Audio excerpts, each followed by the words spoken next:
شكرا لحضوركم جميعا. اليوم طبعا يصدر ثالث تعاون مؤسسة نوال للإنتاج الثقافي والفني مع مؤسسة أو مركز بيت الخيال في تورونتو، ويسعدنا هذا التعاون ليكون في إطلاق ونقاش رسالة الدكتور وليد المستشار الكثير القومي، اللي أسعدنا أن نحضره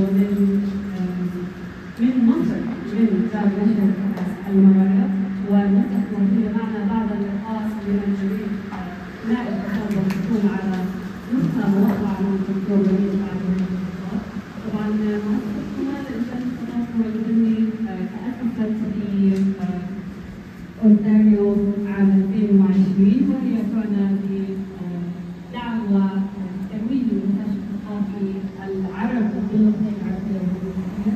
يأتي هذا النشاط من عام كامل من الأنشطة المركزة في هذا الاتجاه في منطقة المسافة وتورونتو، وسعيدين جدا في هذا اللقاء. وكما قالت زميلة نادية يأتي التعاون الأكبر والقادم مع مؤسسة نوال وبيت الخيال في المؤتمر الدولي الأول في فن اليوميات الذي سيبدأ فعالياته في أكتوبر بالتعاون مع جامعة تورونتو، وأيضا تعاون مع الدكتور. أهلا وسهلا. Thank you all for coming. Thank you for the organizers.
سعيد بالأصدقاء الذين يزوروننا لأول مرة في نشاط بيت الخيال، وأصدقاء جميلين جدا نتواصل معهم دائما.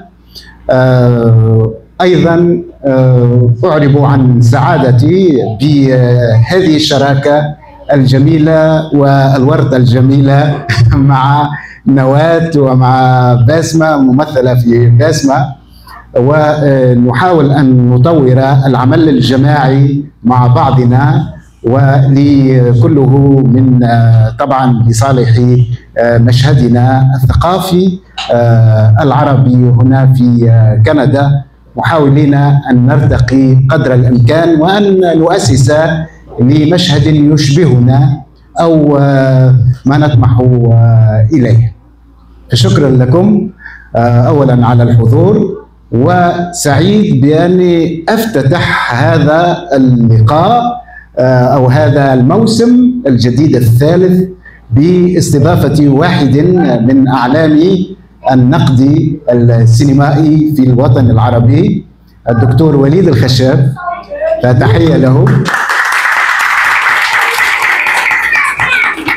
هذه الاستضافة الثانية، نحن نطارد ما يرتكب من أعمال نقدية في بعد مهندس البهجة الذي احتفلنا به في مكتبة يونيك بوكس في الموسم الأول من بيت الخيال. نحن اليوم سنحتفي بالقهقهة، قهقهة فوق النيل، هذا العمل النقدي الجديد والذي أحيي أيضا باسمة لأنها وفرته في كندا لكي يكون على ذمتكم للتوقيع بعد نهاية هذا اللقاء. فأهلا وسهلا بكم. سأترك الأستاذ وليد يتحدث في دقيقتين بالإنجليزية للأصدقاء الذين يحضرون هنا، وبعد ذلك نبدأ حوارنا باللغة العربية. فأهلا وسهلا. I'll say a few words in English, even though I think everybody here can relate to Arabic, but that was the deal. So today we'll be talking about my recent monograph in Arabic. It's called قهقهة فوق النيل. I think we might translate this as laugh out loud on the Nile's banks. It's about comedies in Egyptian cinema, in black and white mostly, but in the classic era.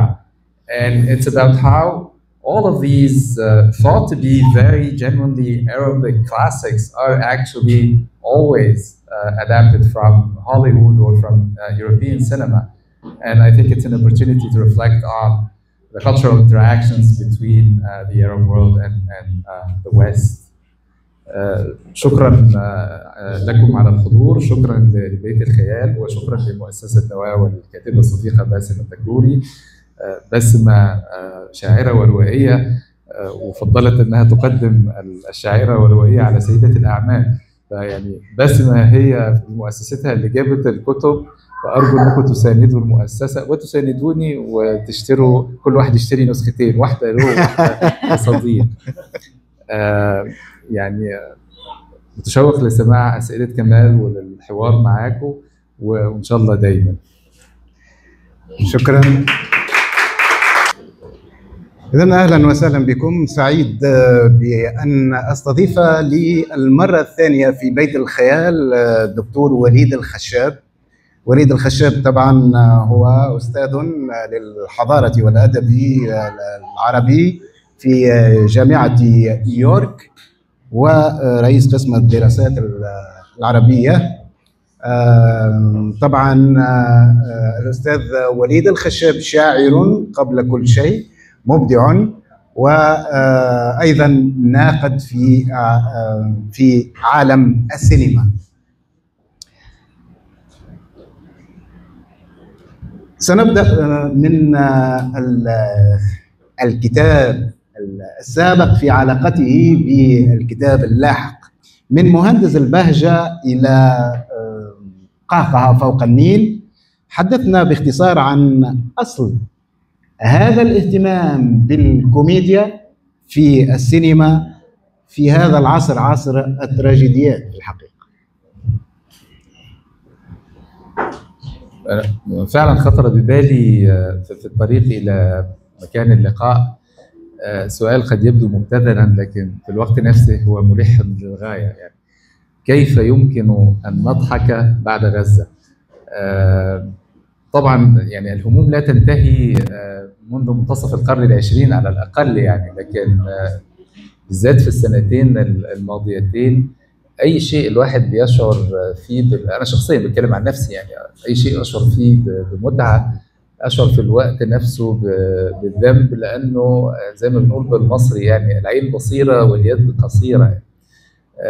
لكن في الوقت نفسه أعتقد بدون ما تكون محاولة مبتذلة للتبرير يعني أنه عندما تكون اليد قصيرة يمكن يعني أضعف الإيمان أنه الإنسان يحاول يشيع قدر من البهجة، لأنه الضحك يعني دايما كنت بقول في كتابي الأول الضحك مسألة جادة أو الفكاهة مسألة جادة، لكن يعني أظن أنه الضحك أيضا مسألة حياة أو موت.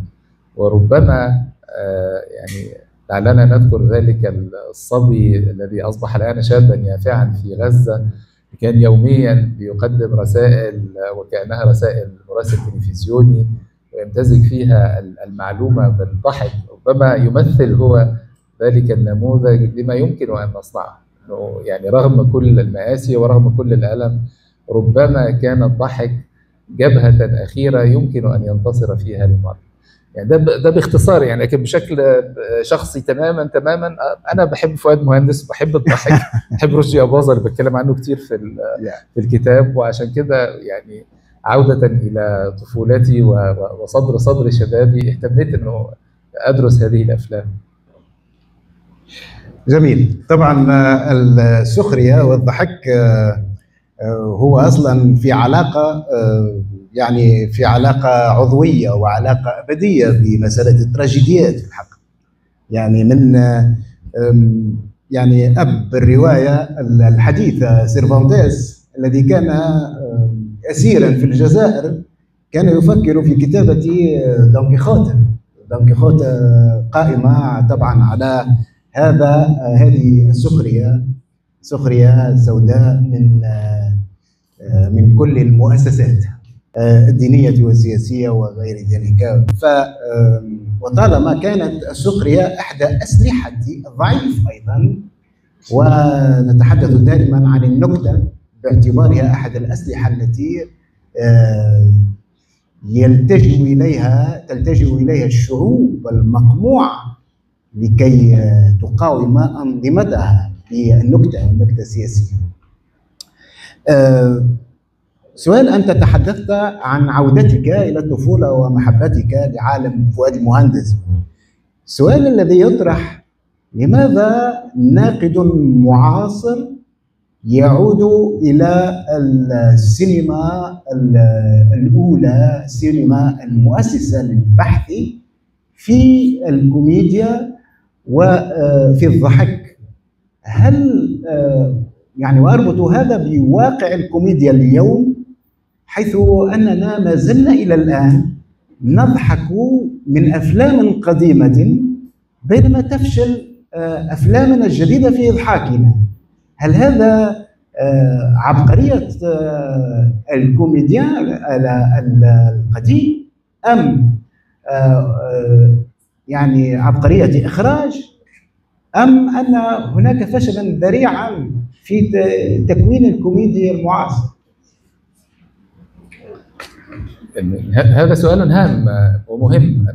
في رأيي أنه الضحك تاريخي، يعني ما يضحكنا اليوم ربما لا يضحكنا غدا، وما كان يضحك الناس في أواسط القرن العشرين ربما لا يضحكنا اليوم.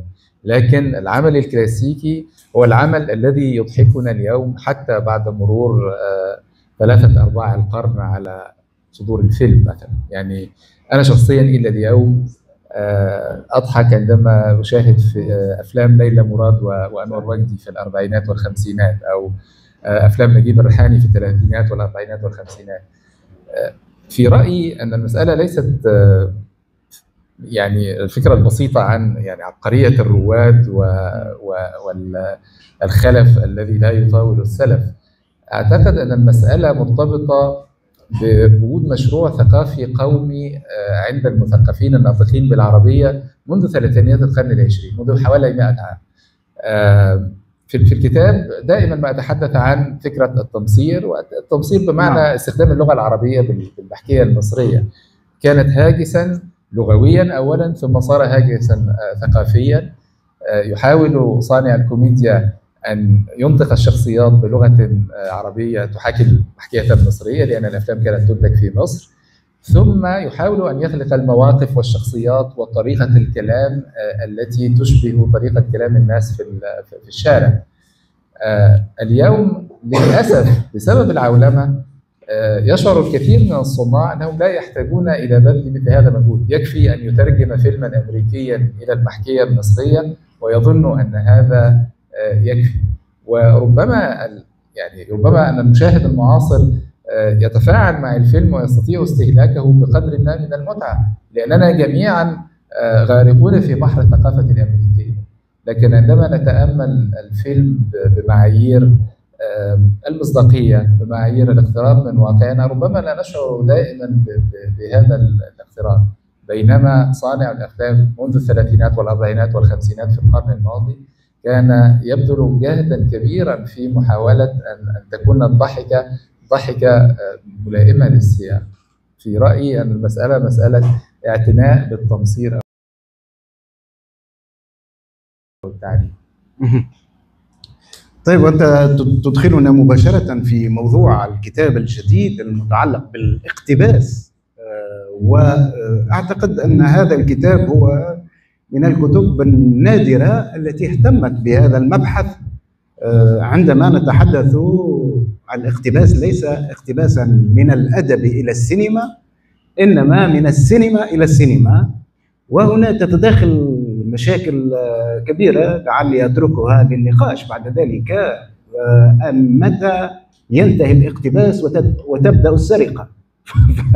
هذا موضوع أتركه للنقاش. أنا متأكد أن هناك الكثير متربصون بهذا السؤال، لكني سأذهب إلى مسألة حتى نتوغل شيئا فشيئا في الكتاب. أنت تأخذ الكوميديا عبر ظاهرة الاقتباس إلى منطقة فكرية شائكة في ذلك الاشتباك مع السلطة.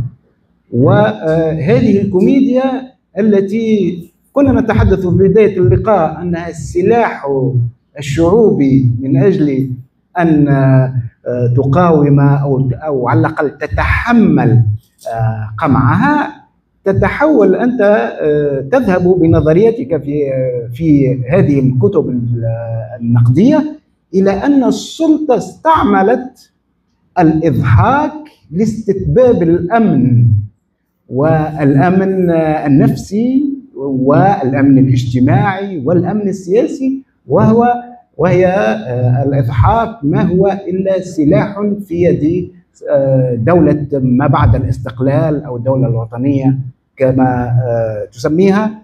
ففسر لنا أو حلل لنا هذه الرؤية لهذه الكوميديا.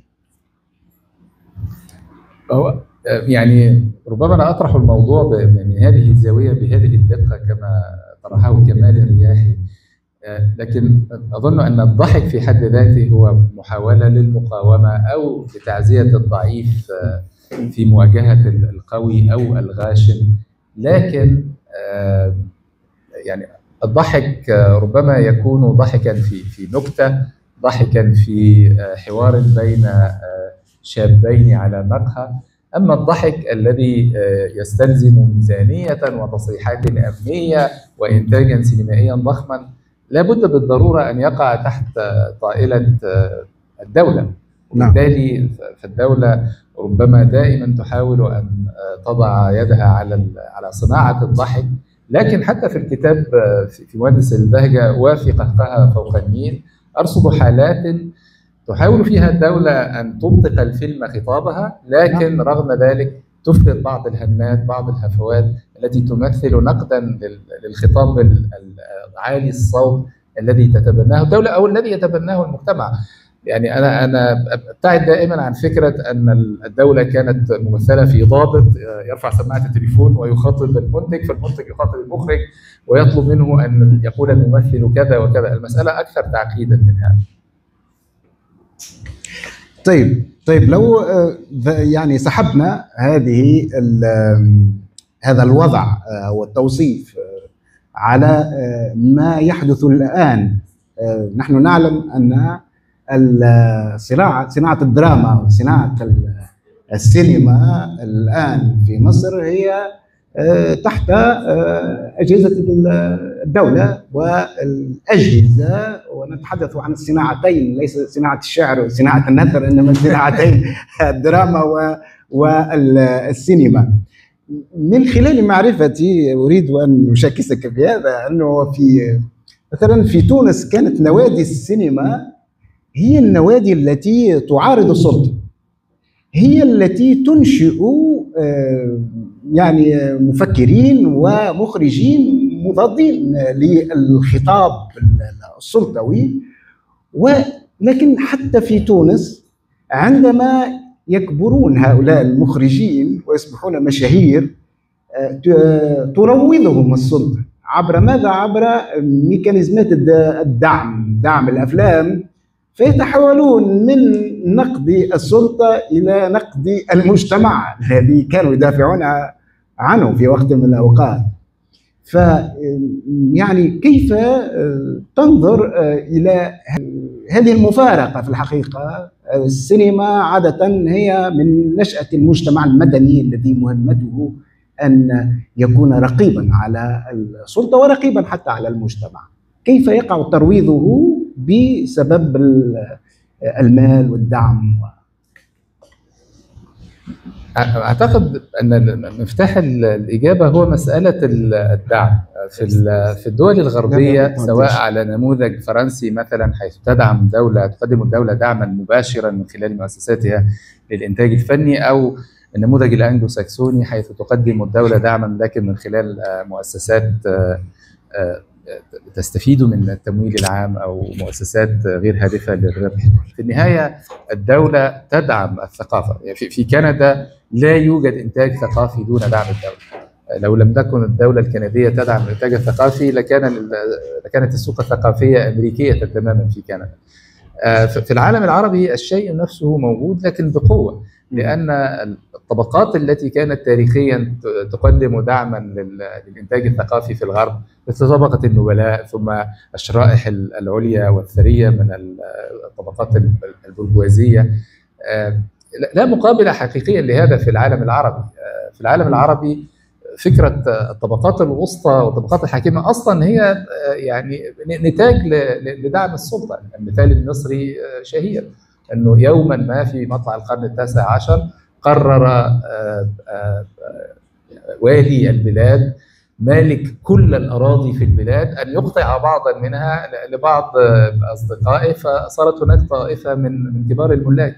على عكس المسألة في الغرب حيث تطورت طبقة الملاك بشكل طبيعي، وكان هناك دائما توتر بين الحاكم وبين كبار الملاك والنبلاء.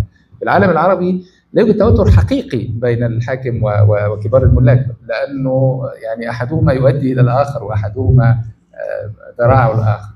علاقة هذا بالإنتاج الثقافي أو بالسينما تحديدا أو بظاهرة نوادي السينما مثلا، أنه يعني لا يستطيع المثقف أن ينتج ثقافة دون أن يحصل بشكل أو بآخر على دعم الدولة.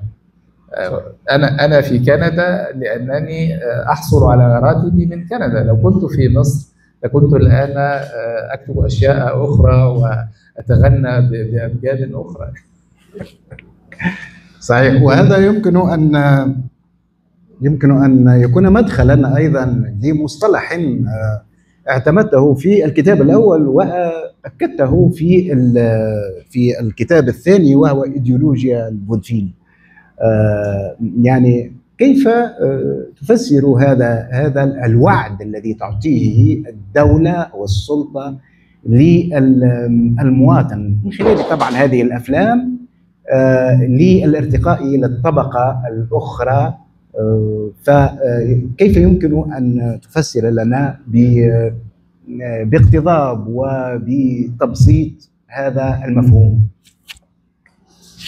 هتكلم بالمصري علشان يعني مسألة أيديولوجية الفودفيل أو أيديولوجيا الفودفيل يعني تبدو مصطلحات معقدة ومتعالمة ومتثقفة، وهي كذلك بمعنى ما. يعني أنا أستاذ جامعي، لكن اللي أقصده ببساطة بدل ما نقول أيديولوجية الفودفيل ممكن نقول عقيدة الفكاهة. يعني ده التعبير اللي ممكن نستخدمه بالمصري يعني.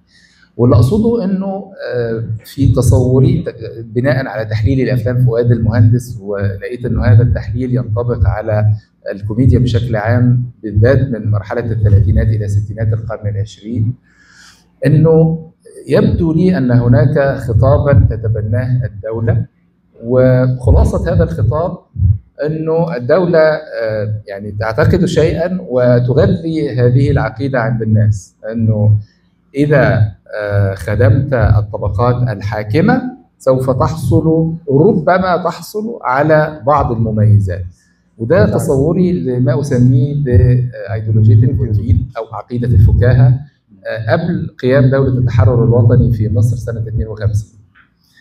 بعد قيام دولة التحرر الوطني في مصر سنة 52، وأعتقد أنه النموذج نفسه ممكن نتلمسه في لبنان مثلا، أصبح هناك شكل أكثر يعني وضوحا لهذه العقيدة. العقيدة أصبحت إن خدمت دولة التحرر الوطني فسوف تحصل على مميزات وعلى ميزات وعلى منح، وهي الدخول إلى الطبقة الوسطى، التمتع برفاهية الطبقة الوسطى، مثلا السكن في بيت جميل، التزوج من امرأة جميلة، واحيانا يمكن ان تغفر لك بعض الهنات وبعض الجرائم، مثلا انه الانسان ممكن يبقى يعمل علاقات متعدده، او انه الانسان ربما يرتكب جريمه قتل. يعني ممكن نتكلم بعد كده بالتفصيل عن بعض الافلام اللي اشير اليها واللي بيتحقق فيها تحديدا هذا، يعني انه مكافاه ان يخدم المرء دوله التحرر الوطني هي ان يسمح له بان يقيم مجموعه من العلاقات الغرضيه حتى خارج الزواج، او ان يقتل شخصا اخر ثم يحصل على البراءه ما دام يخدم دوله التحرر الوطني. ده يعني تحليلي لما سميته ايديولوجيه الفودفيل، واللي ممكن نعبر عنه ببساطه بفكره عقيده الفكاهه. الاقتباس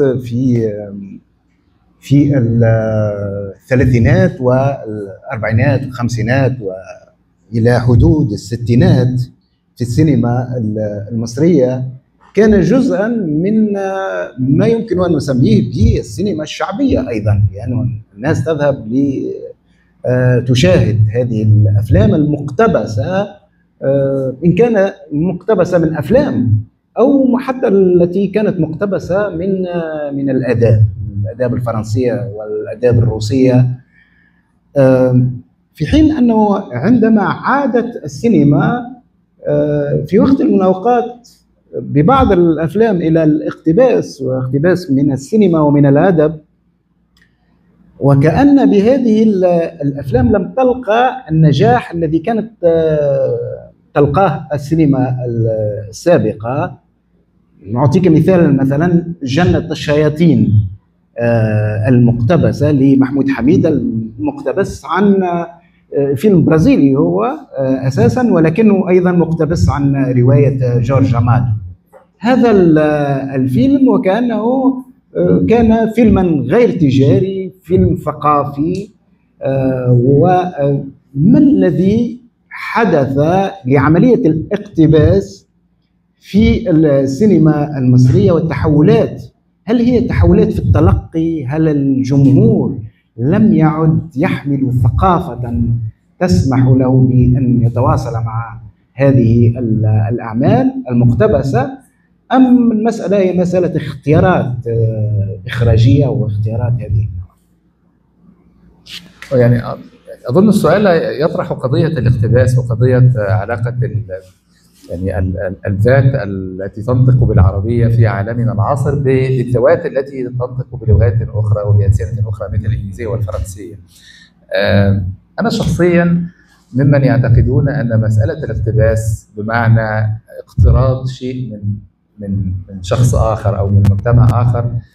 هذه طبيعة الأمور في عالمنا، وأننا نشعر بحساسية شديدة تجاه هذا الموضوع لأسباب تاريخية. يعني نعيش الآن في عالم يعني عنده هوس بمسألة حقوق المؤلف، ويعني لا أقترض أو لا أقتبس شيئا لأن ربما هذا يعتبر plagiarism، يعتبر سرقة أدبية.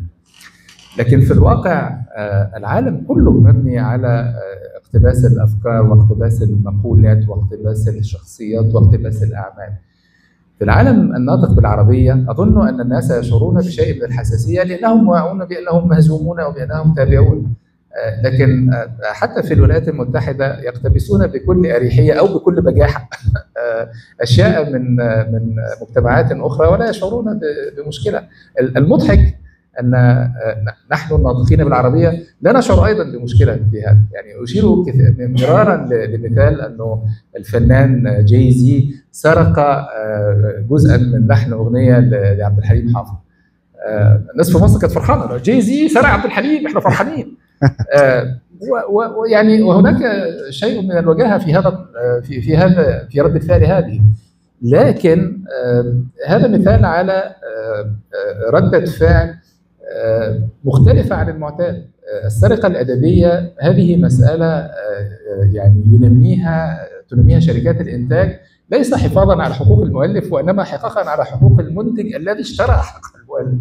إنما نحن الناس المستهلكي الثقافة يعني عندما نشاهد فيلما مثل يعني مثلا جنة الشياطين إخراج أسامة فوزي وإنتاج النجم محمود حميدة، ربما نستمتع أو لا نستمتع. لكن هذا مثال في رأيي ممتاز على أنه حتى الأفلام الفنية أو الأفلام المغيرة للسائد كثير منها مقتبس. يعني هذا الفيلم مقتبس عن يعني اقتباسات سينمائية وعن الأصل الأدبي لجورجي أماتو بالفرنسية، اسم الرواية الموتة الثالثة ولا الموتة الثانية كوانتا خميس. هو المفروض كانوا يسموه خميس، يعني لأنه خميس هو أقرب اسم ترجمة لاسم الشخصية بمعنى 5 يعني. المهم أنه يعني هذا الفيلم واحد من أهم الأفلام في رأيي في تاريخ السينما العربية المعاصرة، ومع ذلك هو فيلم مقتبس. لكن عندما نشاهده قد نشعر وقد لا نشعر بأنه مقتبس. هذا مثال على فيلم له أصل غير عربي، لكن بذل المؤلف والمخرج والممثلون جهدا كبيرا لكي يبدو كأنه يعني نبت البيئة المصرية. في رأيي أن المسألة ليست في اقتباس أو عدم اقتباس، المسألة في قدر الجهد المبذول لنخرج شيئا يبدو طبيعيا، يبدو واقعيا، يبدو غير منقطع الصلة بالعالم الذي نعيش فيه ونتحدث فيه. وأظن أن كتاب ومخرجي وممثلي الثلاثينات والأربعينات والخمسينات والستينات في القرن الماضي نجحوا في هذا، وأن يعني اللي بنقول عليه بالمصري الاستسهال هو الذي أدى إلى تلك الحالة، حيث لا نهتم أو لا نستمتع كثيرا بالأفلام المقتبسة اليوم، لأنها في الواقع ليست مقتبسة بمعنى المقتبسة، هي منقولة إلى لغة عربية. ويعني الاقتباس في رأيي يفترض عملا أكثر تعقيدا من مجرد الترجمة. صحيح، وهذا ما أفكر فيه تحديدا. مسألة الاقتباس هي مسألة فنية معقدة.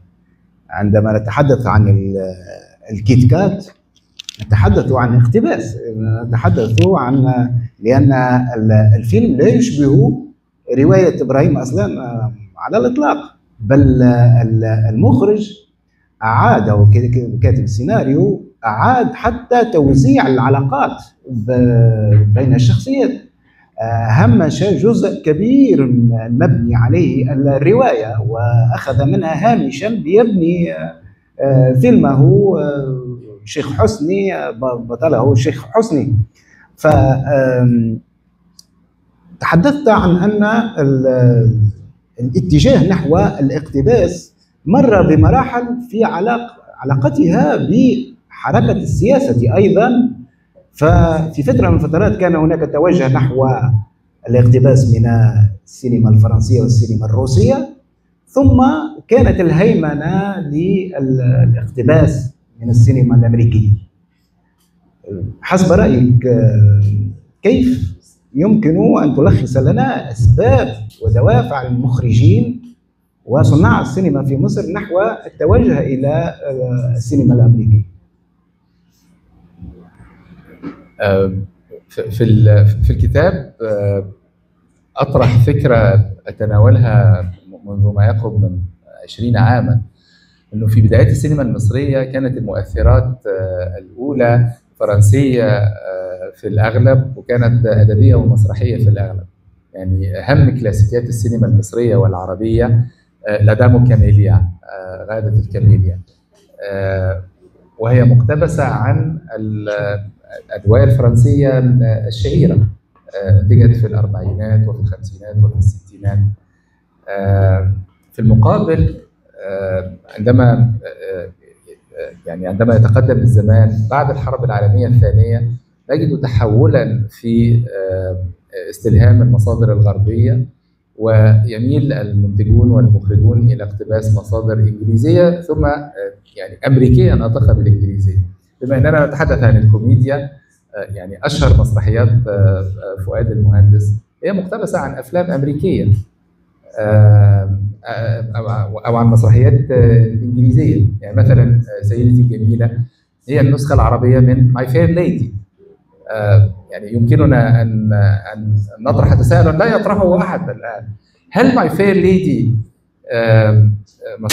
مسرحية أيرلندية لأنه جورج برنارد شو أيرلندي، أم هي مسرحية إنجليزية لأنها ناطقة بالإنجليزية، أم هي عمل أمريكي لأنه من إنتاج هوليوود؟ لا نطرح هذه الأسئلة على أنفسنا، لأننا ننظر إلى الغرب باعتباره غربا واحدا، لكن في الواقع يعني I don't know if there are Irish people here, but if you're Irish, you're Irish. My fair lady is Irish. لكن بالنسبة لنا في العالم العربي My fair lady سيدتي الجميلة هي عمل أنتجه الغرب، لكن في الواقع برنارد شو كان يعني سعيدا وفخورا بأيرلنديته. على أي حال، منذ أن أصبحت الولايات المتحدة سيدة العالم، أو يعني سيدة العالم الغربي بعد نهاية الحرب العالمية الثانية، أصبحت المصدر الأساسي للتأثير الثقافي في العالم كله بما فيه السينما المصرية.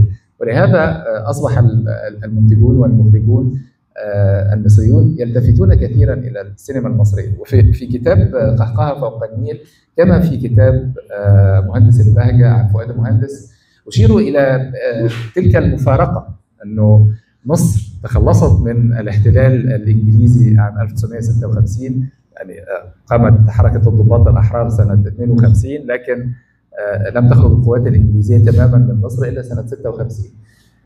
بعدها بأقل من 7 سنوات فؤاد المهندس كان ينتج أهم أفلامه وأهم مسرحياته مقتبسة عن مصادر إنجليزية.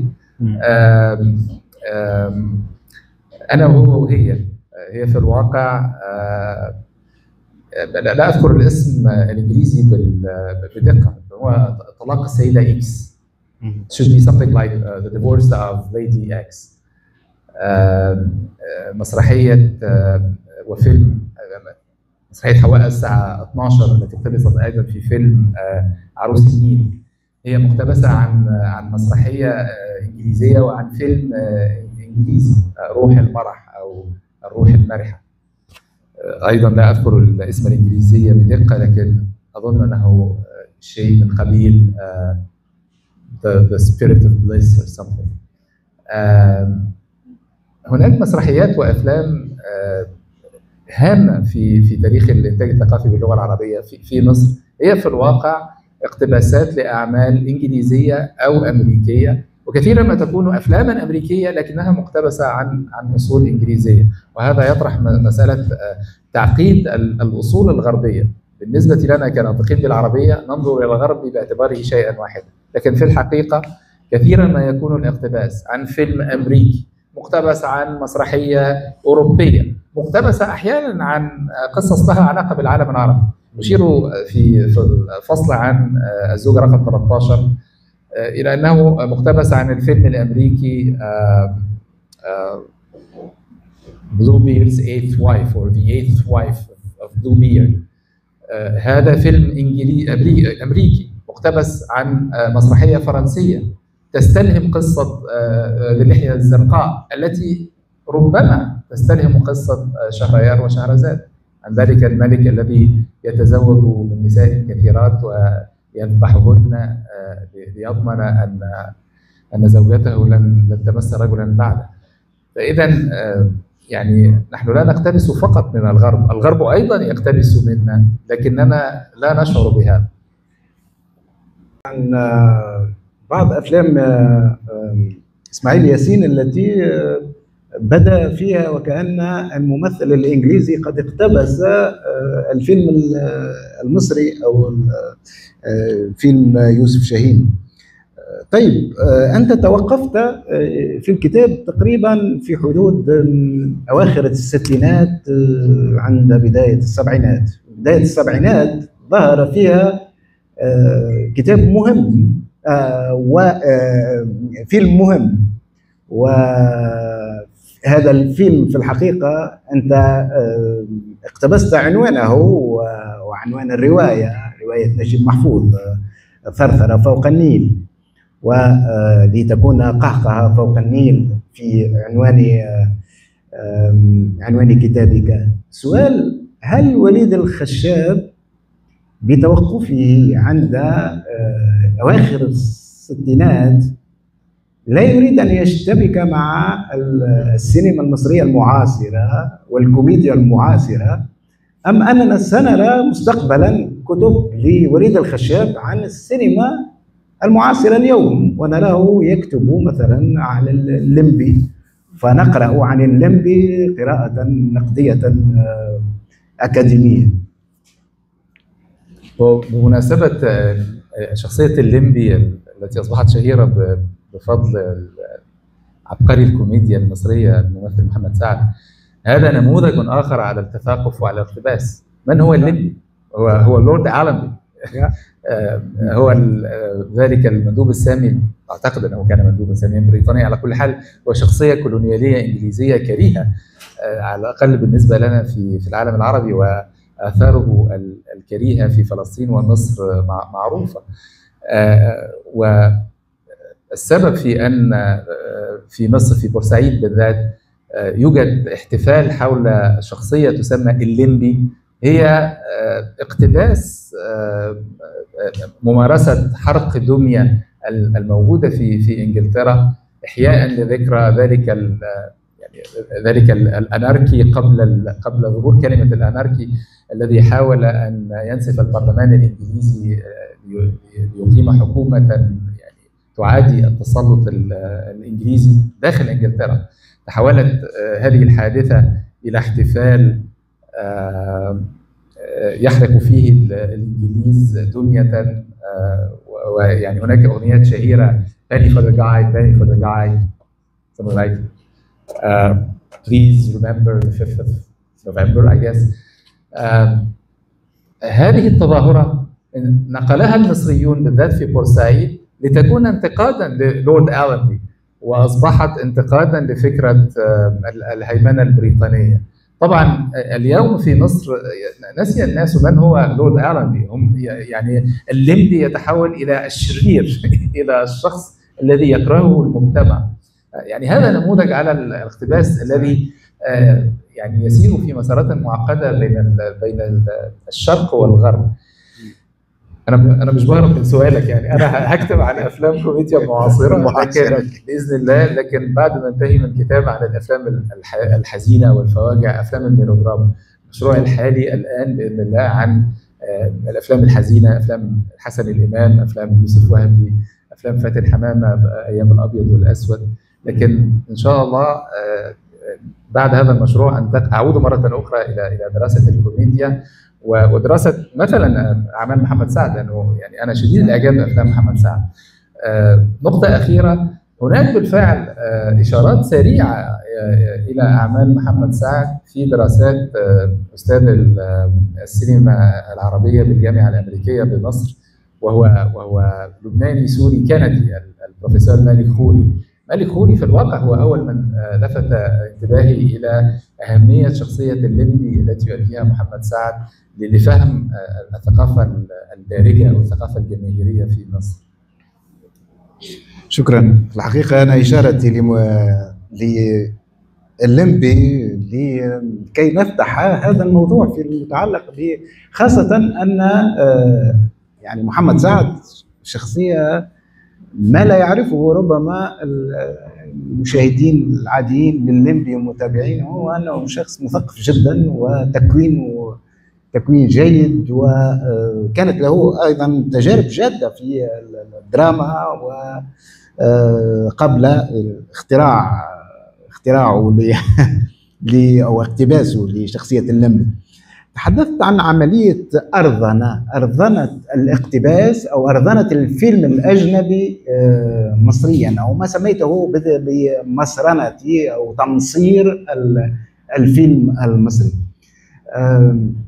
في اعتقادك أين نجح التمصير وأين فشل؟ وهل هناك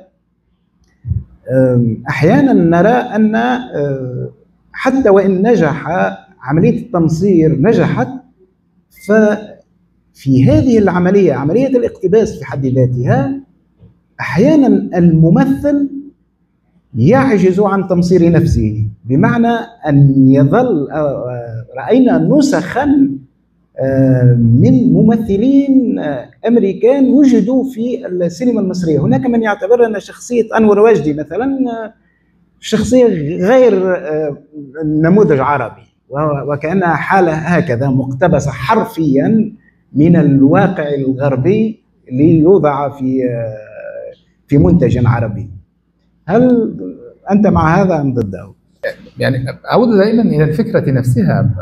في رأيي الكوميديان الناجح، المخرج الناجح، المؤلف الناجح يبذل جهدا ليمصر العمل، ليبدو العمل منطقيا مقبولا نابتا أو مستنبتا في الواقع العربي المعاصر. فإن كان الكوميديان قد نجح في عمله هذا، لا يبدو لنا بالضرورة مقتبسا أو مقتبسا.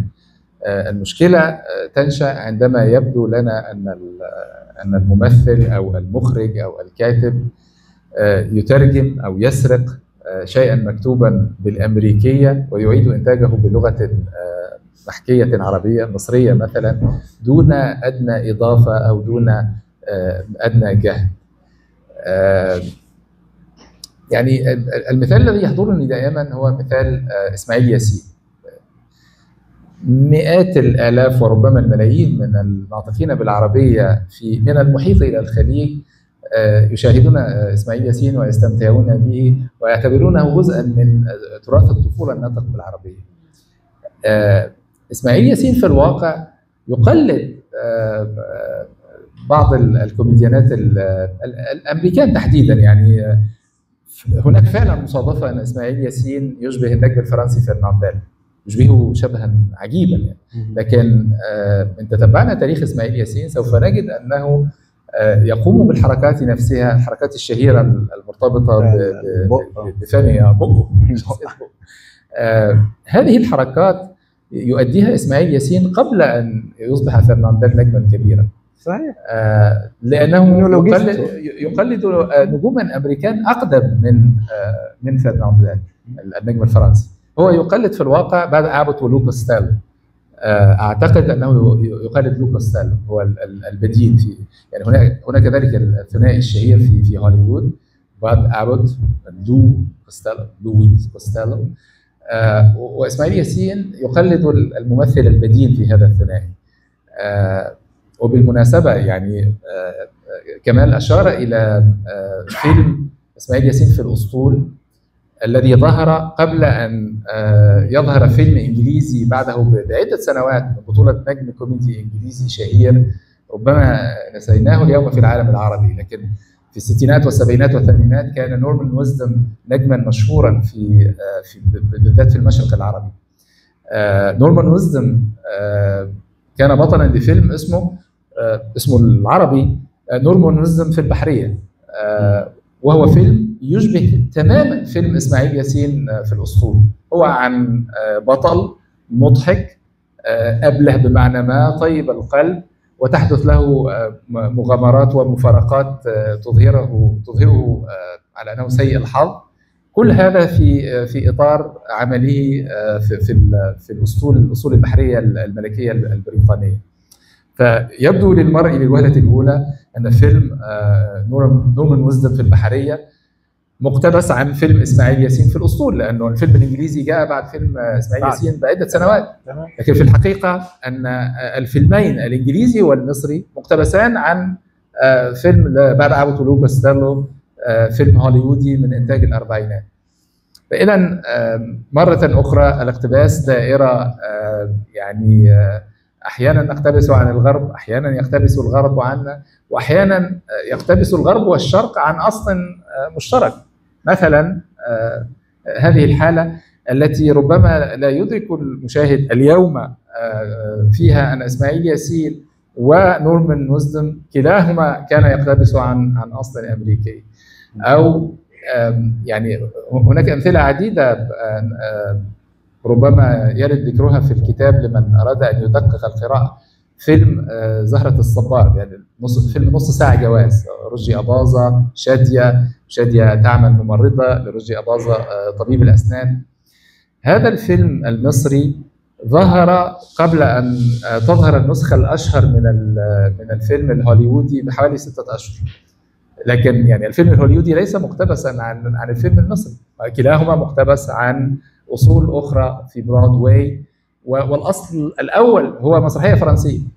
إذا مرة أخرى الاقتباس ليس مجرد أن مصريا يقتبس عن أمريكي، وإنما هي فرنسي أو إنجليزي يكتب مسرحية ثم يقتبسها المسرح الأمريكي، ثم تقتبسها السينما الأمريكية، ثم قد تقتبسها السينما المصرية، أو ربما اقتبست السينما المصرية الأصل عن المسرحية الأمريكية. الاقتباس دائما دائرة أو سوق بها حركة دينامية. نقاش قبل ذلك أعتقد أن هناك، ننهي بهذا التعليق، أن هناك ما يسمى بلاوعي الاقتباس أحيانا، لأنه أحيانا نفكر هل فعلا إسماعيل ياسين كان يجلس ويشاهد هذه الأفلام، لأن عملية الاقتباس أعتقد حتى عملية التقليد في حد ذاتها تحتاج إلى وعي كبير. وهل هناك سير مكتوبة أو أخبار تتحدث عن إسماعيل ياسين وهو يشاهد هذه الأفلام، أو متابعة لها في الوقت الذي حتى المسلسل الذي قدم عنه بطولة أشرف عبد الباقي لم يشر إلى أي ثقافة سينمائية تقريبا لإسماعيل ياسين. كان كل ما كان يشار إليه هو هويته كمونولوجيست وعودته إلى ارتداده. شكرا أستاذ وليد الخشاب. قبل أن نفتح باب النقاش سنستمع إلى ليان في هذه الاستراحة. أولا نأخذها. سؤالي، بما أنه في بلداننا هناك كثير من الحدود السياسية والحدود الدينية والحدود والتقاليد والكثير من الحدود، كيف الكاتب الكوميدي يحافظ أو يرسم حدوده حتى لا تتناقض مع حدود المجتمع، بما أنه حدود سياسية أو حدود الاجتماعية أو تقليدية، أو مهمة الكاتب الكوميدي أن يكسر هذه الحدود؟ شكرا. أنا طبعا من أنصار أنه الكوميديا بحكم التعريف هي مسألة كسر الحدود، عملية كسر الحدود وعملية التجاوز والتطاول، هي دي الكوميديا. طبعا يعني أحيانا الكوميديا بتكون صادمة وأحيانا الحدود، لكن في بقى مسألة سلامة المؤلف الكوميديا ومؤدي الكوميديا، لأنه يعني أحيانا يعني ربما يؤدي التجاوز إلى يعني تعرض المؤلف أو المخرج أو الممثل إلى الإيذاء. يعني دايما في دروسي عن الكوميديا، بس في مجال اخر، مجال الكاريكاتير يعني. بذكر مثال لكاريكاتيريست سوري شهير يعني تعرض لكسر اصابعه لانه استخدم الكاريكاتير في انتقاد ما يراه يعني تجاوزا في ممارسه السلطه. يعني احيانا بمناسبه محمود السعداني له حكايه مشهوره بيحكي فيها عن شخص كان يعني دايما بيلقي نكت ويقول على نفسه ان هو معارض، وفي الاخر يعني راح السجن بسبب ان هو بيلقي نكت. اقصد يعني انه احيانا الكوميديا قد تؤدي بصاحبها الى التهلكه، لكن في الحقيقه هي وظيفه الكوميديا ان تتجاوز يعني في رايي. استاذ وليد، احنا الحمد لله قدرنا بجهود مضاعفه نوفر الكتاب من مصر. النسخ موجوده حاليا معنا هون للبيع للي بحب يتفضل، وبعدها رح يكون حفل توقيع للكتاب مع الاستاذ وليد. شكرا.